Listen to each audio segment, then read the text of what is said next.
Ай, Ринат аға. Той. Қайырлы құрметті достар, бұл біздің Көрбеп сериалының второй режиссері Ринат ағамыз. Ринат аға, қазір біз сізге логикалық сурет көрсетеміз. Мына жерде бір қателік бар да ше, мына суретте. Сол қателік таба аласыз ба? Қателік. Сможешь найти ошибку? 1, 2, 3, 4 деп тұрмын. Ешқандай қателік жоқ сияқты. 1 мен 2-нің арасы алшақ. Жоқ.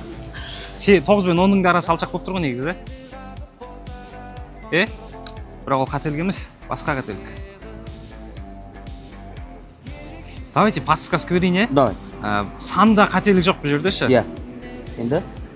Санда қателік жоқ, может быть, айналасын көріңіз деймін да, санға қарамаңыз, санның айналасында, может. В общем, достар, Ринат аға табаған жоқ. Егер сіздер тапқан болсаңыздар, комментарийға жазып кетіңіздер, қандай қателік бар бұл суретте.